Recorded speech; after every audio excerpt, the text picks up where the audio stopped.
Hi అండి. Welcome to my channel Bhagyalakshmi పచ్చ. ఎలా ఉన్నారు? బాగున్నారా? నేను కూడా చాలా బాగున్నాను. వర్షాలు ఎక్కువై వాగులు వంకలు పొర్లిపోతుంటే మా ఇంట్లో చూడండి దోసల పిండి పొర్లిపోతా ఉంది. నేనైతే ఇన్నిసార్లు దోసల పిండి వేసి పెట్టా కానీ ఎప్పుడు పిండి ఇలా పొంగలేదండి. అందులో వర్షాకాలం. ఎండాకాలం అన్నా అయితే ఆ ఎండలు బాగా కాస్తాయి, ఆవిరి ఎక్కువగా ఉండి ఒక్కపోసినట్టుగా ఉండి పిండి పులిచి బాగా పొంగిద్దిలా అనుకోవచ్చు. వర్షాకాలంలో వర్షాలు పడేటప్పుడు వాతావరణం చల్లగా ఉన్నప్పుడు పిండి చూడండి ఎలా పొంగిపోయిందో. ఇప్పుడు దీన్ని మొత్తం క్లీన్ చేసుకోవాలి. దానికి తోడు ఇదిగో ఫ్రిడ్జ్లోంచి నీళ్ళన్నీ బయటకు వచ్చేస్తున్నాయండి. ఫ్రిడ్జ్లో ఐస్ గడ్డ కట్టింది బాగా. దాని బటన్ నొక్కాము, ఆ నీళ్ళేమో వెనక్కి వెళ్ళవు, ఇంక ఇంట్లోకి వచ్చేస్తాయి. అసలే వర్షాలు పడతా వాతావరణం చల్లగా ఉంది, బయట బండ్లన్నీ తడిగా ఉన్నాయి. ఇంక ఇంట్లో కూడా చూడండి ఇదే పరిస్థితి అయిపోయింది. ఫ్రిడ్జ్లో చూడండి ఎంత పెద్ద ఐస్ గడ్డో. బటన్ నొక్కినా సరే ఐస్ గడ్డ కరిగిపోయేదాకా ఉండట్లేదండి. మళ్ళీ వెంటనే బటన్ పడిపోతుంది, తర్వాత మళ్ళీ నొక్కోవాల్సి వస్తుంది. మళ్ళీ ఈ నీళ్ళన్నీ వెనక్కి వెళ్లకుండా ఫ్రిడ్జ్లో నుంచి బయటకు వచ్చేస్తున్నాయి. ఇది ఒక పెద్ద ప్రాబ్లం అయిపోయిందండి. ఎవరికి చూపించినా సరే మాకు తెలియదు మాకు తెలియదు అంటున్నారు. ఫ్రిడ్జ్ రిపేర్ చేసే వాళ్ళు రావాలంటే ఎవరు వస్తారో ఎవరు రిపేర్ చేస్తారో కూడా తెలియట్లేదు. అంతకుముందు ఒకసారి ఫ్రిడ్జ్లో ఇలాగనే గడ్డ కడితే ఇంకా ఫ్రిడ్జ్ 2 గంటల సేపు ఆపేసి తర్వాత ఐస్ గడ్డ మొత్తం తీసేసానండి. ఇంక ఈసారి కూడా అదే పరిస్థితి అయ్యేటట్టుంది. ఫ్రిడ్జ్ 2 గంటలు ఆపేసి ఐస్ గడ్డ మొత్తం తీసి ఇంకా బయటపడేయటమే. వర్షాలు పడతా వాతావరణం చల్లగా ఉంది కాబట్టి ఇంకా ఫ్రిడ్జ్ కూడా కూలింగ్ అనేది చాలా తగ్గించి పెట్టుకోవాలండి. అంతకుముందు 2 మీద అలా పెడతాం కదా, ఈసారి 1 మీద ఇంకా అలా పెట్టేసుకోవటమే. దోసల పిండి మొత్తం పొంగిపోయింది కదండి. ఇంక ఇదిగోండి పైపై ఇది మొత్తం తీసి ఒక గిన్నెలో వేసాను. ఇంకా కిందది మొత్తం తుడిచి క్లీన్ చేయాలి. ఈ గిన్నెని తీసి ఒక పక్కన పెట్టేసి ఇంకా పేపర్లన్నీ తీసేసి ఇది మొత్తం క్లీన్ చేయాలండి. చూడండి ఈ పిండి పొంగిపోవటంతో ఎంత పెద్ద పని వచ్చేసిందో. అందులో ఈరోజు పెళ్ళికి వెళ్ళాలి, వర్షం పడుతుంది. అసలు పెళ్ళికి వెళ్తామా వెళ్ళమా ఏమీ అర్థం కావట్లేదండి. వర్షాకాలంలో పెళ్ళిళ్ళు వస్తే ఇలానే ఉంటుందండి. ఈ వర్షాలకి పెళ్ళిళ్ళకి వెళ్ళలేము. అందులో ముఖ్యమైన పెళ్ళిళ్ళు అనుకోండి, అటు వెళ్ళకుండా ఉండలేము. వెళ్ళాలంటేనేమో వర్షాలు పడతా చాలా ఇబ్బందిగా ఉండిద్ది. తెనాలి దగ్గరికి వెళ్ళాలండి మేము. తెనాలి దగ్గరికి పెళ్ళికి వెళ్ళాలి. అందులో మా దగ్గర వాళ్ళది, మా మామయ్య వాళ్ళ మనవడిది. అంటే చాలా దగ్గరోళ్ళు కదండి, మేనమామ వాళ్ళ మనవడిది. ఆ పెళ్ళికి వెళ్ళాలి తప్పదు. ఈ మరి వర్షం పడుతుంది, ఏం చేయాలో అర్థం కావట్లేదు. చూద్దాం, వర్షం తగ్గితే ఇంక దాన్ని బట్టి ఆలోచించాలి. ఇంక ఇదిగోండి ఇప్పుడు ఈ దోసల పిండి పోయింది కదా మొత్తం, ఇంక ఇదంతా క్లీన్ చేయాలి. మిక్సీలో వేసి పెట్టినప్పుడు నేను ఇన్నిసార్లు పెట్టా కానీ ఎప్పుడు ఇంతలా పొంగలేదండి. అంతకుముందు ఎప్పుడో ఒకసారి పొంగింది ఇలా. చాలా సంవత్సరాల క్రితం, నెలలు కూడా కాదు, చాలా సంవత్సరాల క్రితం. ఎప్పుడు పిండేసి పెట్టినా కొంచెం పొంగిద్ది కానీ ఇంతలా పొంగటం మాత్రం నేనైతే ఎప్పుడు చూడలేదండి. గ్రైండర్లో వేస్తే పొంగొచ్చిద్ది కానీ మిక్సీకి వేస్తే మాత్రం ఇంత పొంగు రావటం నేను ఇప్పుడే చూడటం. పేపర్లన్నీ తీసి పడేసి ఇంక ఇదిగోండి కొన్ని వాటర్ తీసుకొని తడి క్లాత్ పెట్టి మొత్తం తుడుస్తున్నాను. ఇంకా ఎండిపోలేదులేండి, ఎండిపోతే క్లీన్ చేయడానికి చాలా కష్టంగా ఉండేది. ఉదయం నిద్ర లేచాను, నిద్ర లేచి వంటగదిలోకి వచ్చానండి. ఇంక అంతే, దోసల పిండి పొంగిపోయింది. వామ్మో, దోసల పిండి పోయిందనే కంటే కూడా నాకు వామ్మో ఇదంతా ఎప్పుడు క్లీన్ చేసుకోవాలా, పిల్లలు స్కూల్ టైం అవుతుంది, వర్షం పడుతుంది కదా అని లేటుగా నిద్ర లేచామండి. వర్షం పడేటప్పుడు మనకి ఇదొకటండి, మనం వర్షం పడేటప్పుడు త్వరగా నిద్రలేము, లేటుగా నిద్రలేస్తాము. వర్షం పడుతుంది కదా, ఏం పని ఉందిలే, బయట ఊడ్చుకోటాలు ముగ్గేసుకునే పని ఉండదు కదా అన్నట్టుగా లేటుగా నిద్రలేస్తాము. పనులేమో ఇంకా హడావుడి అవుతాయండి. ఈ పిండి చూడండి, పిండి గిన్నె నిండా కారిపోయింది. ఇదైతే ఎండిపోయింది. కింద పడ్డ పిండి అయితే మాత్రం పచ్చగానే ఉంది కానీ గిన్నెకి కారిన పిండి మాత్రం ఎండిపోయిందండి. దీన్ని క్లీన్ చేయడానికి కొంచెం కష్టంగానే ఉంది. ఇంకేం చేస్తాం, కొన్ని వాటర్ పెట్టి కడిగేసి ఇదిగోండి తడి క్లాత్ తీసుకొని 1-2 సార్లు నీట్గా తుడిస్తేనే పోతుంది. అది రుద్ది రుద్ది తుడిస్తేనే పోతుందండి, లేకపోతే అసలు పోనే పోదు. దీన్ని ఇలాగనే ఉంచామనుకోండి ఎండిపోయిద్ది, ఫ్రిడ్జ్లో రాలుతూ ఉంటుంది. అబ్బో, ఇంక ఇలా ఉంచితే మనకు అసలుకి పనులనేవి కావు కదా. కిటికీ తుడిచిన వాటర్ పారబోసి మళ్ళీ వాటర్ తీసుకొచ్చి తుడుస్తున్నానండి. ఆ వాటర్ బట్టి ఏం తుడవట్లేదు. ఇంక ఇదిగోండి క్లాత్ తీసుకొని మొత్తం నీట్గా తుడిచేసేయాలి. ప్లేట్ కూడా ఇంక దీన్ని తీసేసి వేరే ప్లేట్ వేస్తానండి. మళ్ళీ దీన్ని కడగడం, దీన్ని పెట్టుకునే కంటే ఈ ప్లేట్ తీసి అంట్లో పడేసి ఇంకా కొత్త ప్లేట్ పెట్టుకోవడం మంచిది. గిన్నె అంటే మళ్ళీ ఇదంతా తీసి వేరే గిన్నెలో వేసి గిన్నెను పెట్టుకోవాలంటే కొంచెం కష్టంగానే ఉంటుంది కదా. తుడిచామనుకోండి నీట్గానే ఉండిద్ది. ఇంకా అది కూడా మొత్తం తుడిచాను కదా, గిన్నె మొత్తం నీట్గానే ఉంది.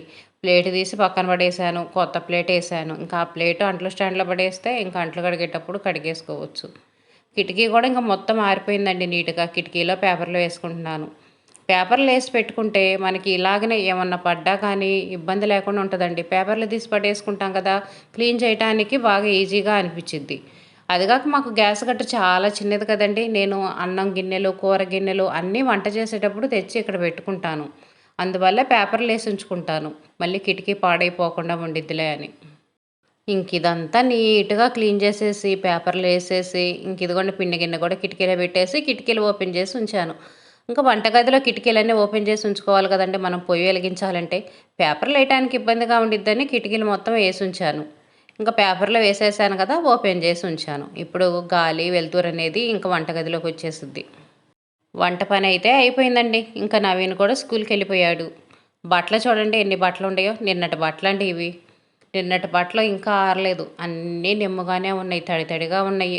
మళ్ళీ ఇవాల్టి బట్టలుండయి అవన్నీ ఉతికేసేయాలి. అవెక్కడెయ్యాలో, ఇవెక్కడ పెట్టాలో ఏంటో ఏం అర్థం కావట్లేదు. పెళ్ళికెళ్ళాలి కదండీ! కొత్త చీర గంజి పెట్టుకున్నాను. ఇస్త్రీ చేయటానికి ఇస్త్రీ వాళ్ళకి బొగ్గులు తడిచిపోయినియంట. ఈ వర్షానికి పరిస్థితి అలా ఉంటదండి. నిన్న వర్షం కొంచెం తగ్గిందిలే అని చీరకు గంజి పెట్టుకున్నాను. అంతకుముందు ఐరన్ చేపించుకున్నాను. గంజి పెట్టకుండా ఐరన్ చేపించాలి అంత నీట్‌గా లేదని గంజి పెట్టాను.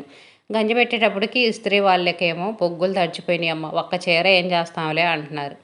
ఇంకేం చేయాలి? ఇంక వేరే చీర ఏదో ఒకటి తీసుకొని ఎళ్ళటమే. అసలు పెళ్ళికి ఎళ్తామో, ఎళ్ళమో కూడా అర్థం కావట్లేదండి. చూడండి ఒకటే వర్షం. ఇలా వర్షం పడతా ఉంటుంటే గుంటూరు దాటి తెనాలి దగ్గరలోకెళ్ళాలంటే ఇంకేం వెళ్తాం మనం? పెళ్ళికెళ్ళటానికే మేమింత ఇబ్బంది పడుతుంటే, పెళ్లి చేసేవాళ్ళు వాళ్ళెంత ఇబ్బంది పడతారండి. తుఫాను కాబట్టి వాళ్ళకు కూడా వర్షం ఉండిద్ది తప్పనిసరిగా. అన్ని లక్షలు లక్షలు ఖర్చు పెట్టుకొని పెళ్ళిళ్ళు చేసుకుంటా వాళ్ళెంత ఇబ్బంది పడతారో. అందులో పెళ్లి కూతురు హైదరాబాద్ నుంచి రావాలంట. అబ్బో! చాలా కష్టంగా ఉంటది కదండీ! పెళ్ళిళ్ళు కాబట్టి అందరూ గ్రాండ్‌గా చేసుకోవాలనుకుంటారు. ఇలా వర్షాలు పడితేనే చాలా ఇబ్బందిగా ఉంటది. అందులో లండన్‌లో జాబ్ చేసుకునే పిల్లలంటే కొంచెం గ్రాండ్‌గానే చేసుకోవాలనుకుంటారు కదండీ! ఇలా వర్షం పడ్డప్పుడు ఇంకా ఏం గ్రాండ్‌గా చేసుకుంటారు? నేను మాత్రం వర్షం తగ్గిద్దేమో, తగ్గితే పెళ్ళికెళ్ళొచ్చులే అనుకుంటా. వర్షం పడుతున్నా సరే పనులు మాత్రం ఆపకుండా చేస్తున్నానండి. వంట పని చేసేసాను. ఇంకా అంట్లన్నీ బయటేసానండి. అంట్లన్నీ బయటేసి బట్టలు కూడా నానబెట్టాను.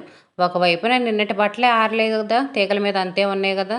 ఈరోజు బట్టలు కూడా ఇంకా ఇదిగోండి నానబెట్టాను. మళ్ళీ ఆ బట్టలన్నీ ఉన్నాయనుకోండి ఊరు నుంచి వచ్చి ఈ పనంతా చేసుకోవాలంటే చాలా కష్టంగా అనిపిచ్చిద్ది. ఉతికి ఏదో ఒక వైపు తీగల మీద పడేసామనుకోండి అవే రేపొద్దుటకి ఆరిపోతాయి.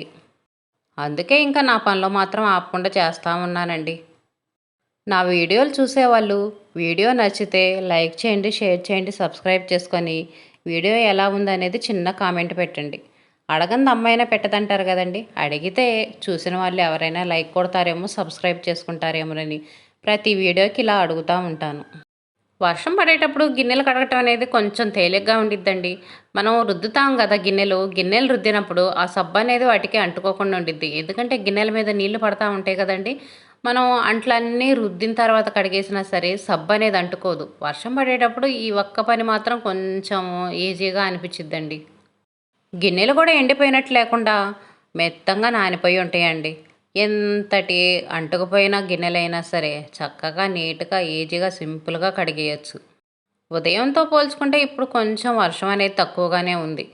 పొద్దున్న నిద్ర లేచినప్పుడు మాత్రం వర్షం ఎక్కువగానే పడ్డదండి. ఇప్పుడు మాత్రం కొంచెం పర్వాలేదు. కొంచెం తగ్గింది. ప్లేట్లు, గిన్నెలు అవన్నీ మామూలు పీచు ఉంటది కదండీ! ఆ పీచు పెట్టి రుద్దేస్తాను. ఇంకా అన్నం గిన్నెలు, పెరుగు గిన్నెలు అవి ఉంటాయి కదండీ! అవైతే స్టీల్ కబ్బర్‌తో క్లీన్ చేస్తాను. స్టీల్ కబ్బర్‌తో అయితే నీట్‌గా క్లీన్ అవుతాయండి. మనం గట్టిగా అదేం పెట్టి రుద్దాల్సిన అవసరం ఉండదు. నార్మల్‌గా రుద్దినా సరే నీట్‌గా క్లీన్ అవుతాయి. అందుకని ముందేమో మామూలు పీచు పెట్టి క్లీన్ చేస్తాను చూడండి, ఆ గిన్నెలను క్లీన్ చేసుకుంటాను. ఇంకా స్టీల్ కబ్బర్ పెట్టి క్లీన్ చేయాల్సిన గిన్నెలన్నీ ఒక వైపున పెట్టుకొని, ఇవి క్లీన్ చేసిన తర్వాత వాటిని క్లీన్ చేస్తాను. అన్ని గిన్నెలు స్టీల్ కప్పురబెట్టి క్లీన్ చేస్తే నాకేంటో అంత నీట్‌గా అనిపించదండి. ఈ గ్రీన్ కలర్ పీచు ఉంటది కదా! దాన్ని పెట్టి రుద్దితేనే నా కండ్లనేవి చాలా నీట్‌గా అనిపిస్తాయి. ఇంకా తప్పనిసరి ఈ అన్నం గిన్నెలనేవి ఇంకా అడుగున కొంచెం అన్నం అనేది అంటుకొని ఉంటది. పెరుగు గిన్నెలకు అంటుకొని ఉంటది. కూర గిన్నెల పరిస్థితి అలానే ఉంటది. ఇంకా అవైతే తప్పనిసరి స్టీల్ కవర్ పెట్టి రుద్దేస్తాను. ఇంకా పని హడావుడి లేకుండా ఉంటే స్టీల్ కవర్ పెట్టి రుద్దుతాను. ఇంకా నార్మల్ గ్రీన్ కలర్ పీచు ఉంటది కదండీ! ఆ పీచు పెట్టి రెండిటి పెట్టి రుద్దేస్తాను. అప్పుడే అంట్లనేవి నీట్‌గా ఉన్నట్టు అనిపిచ్చిద్ది. స్టీల్ కప్పర్తో నాకెందుకనో అంత నీట్గా అనిపించదండి. ఇంక ఇదిగోండి అంట్లు కడిగేశాను. అంట్లన్నీ కడిగేసి ఓ పక్కన పెట్టేసి బట్టలు మొత్తం ఉతికేశాను. ఇంకిప్పుడు బట్టలు ఆరేస్తున్నానండి. ఈ గొంతులో తీగ అనేది కొంచెం ఖాళీ అయింది. వీటి మీద పలచగా ఉన్న బట్టలు ఆరేసానండి. చీరలు, ఇంకా పలచగా ఉంటాయి కదా లింగీలు, అలాంటివన్నీ ఆరేసాను. అవైతే ఆరిపోయినాయి. ఇంకా అవి తీసి మడతేసి కబోర్డ్లో పెట్టేసి, ఇంక ఇదిగోండి ఈ తీగ ఖాళీగా ఉందని ఇటువైపు బట్టలన్నీ ఆరేస్తున్నాను. అవే రేపొద్దుటికి ఆరిపోతాయి. ఉతకకుండా అలాగనే ఉంచామనుకోండి బట్టలు అలాగనే ఉంటాయి. ఇంకా అన్నీ 2, 3 రోజుల బట్టలు ఒకసారి ఉతుక్కోవాలంటే అమ్మో! ఇంక మన చేతులు పోతాయండి. అయ్యే గంటల గంటల సమయం పట్టిద్ది. ఇంకా అందుకని ఇదిగోండి ఉతికి ఈ తీగల మీద పడేస్తున్నాను. అవే ఆరిపోతాయి. బట్టలు జాడించేటప్పుడు మనం పిండుతాం కదా!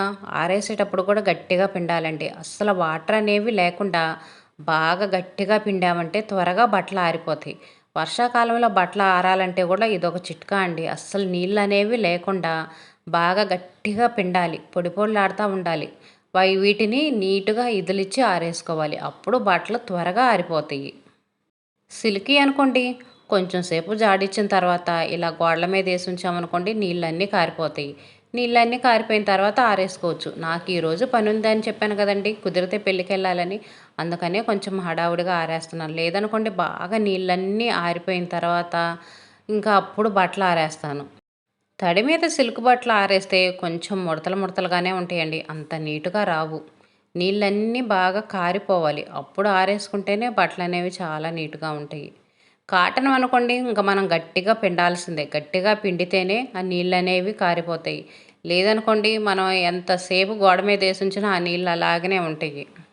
కాటన్ బట్టలనేవి వాటర్ ఎక్కువ పీల్చుకుంటాయి. సిల్క్ అనేవి పీల్చుకోవు. మా ఇంటి దగ్గర నేరేడు చెట్టు ఉంది కదండీ! నేరేడు చెట్టు ఆకులన్నీ వచ్చినియి. ఆకుల కంటే కూడా ఏందో నల్లగా గింజల్లాగా వస్తున్నాయండి. మరి అది పోతో ఏందో నాకైతే అర్థం కావట్లేదు గానీ, ఆ గింజలనేవి ఇంటి నిండా అసలు తెగ రాలుతున్నాయి. అవన్నీ వచ్చేసినియి. దానికి తోడు మా వాడు సైకిలు నిన్న వర్షం పడ్డది కదా! మట్టిలో తొక్కి దాన్ని తీసుకొచ్చి ఇంట్లో పెట్టాడండి. అంతా మట్టి మట్టిగా ఉంది. ఇంక ఇది మొత్తం బట్టలు ఉతికిన నీళ్లుంటాయి కదండీ! ఇంకా ఆ నీళ్లు పెట్టి ఇదిగోండి క్లీన్ చేస్తున్నాను. ఇలాంటి చీపుర్లయితే మనం వంగి రుద్ది రుద్ది కడగాల్సిన అవసరం ఉండదండి. ఇలా నుంచోనే చక్కగా కడుక్కోవచ్చు.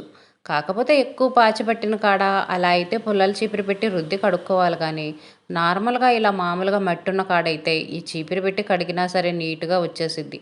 ఇక్కడ బండ్లు కూడా పగిలిపోయినాయండి. పగిలిపోయి కుంగిపోయినాయి. నీళ్ళనేవి నిలబడుతున్నాయి. నేను కొడతా ఉంటే నీళ్ళనేవి వెనక్కి పోతా ఉన్నాయండి. ఈ బండ్లు కడగాలంటే ఇదే కష్టం. అందుకే నేను ఎక్కువ బండ్లనేవి వాటర్ పోసి కడగనండి. ఎక్కువ తుడుస్తాను.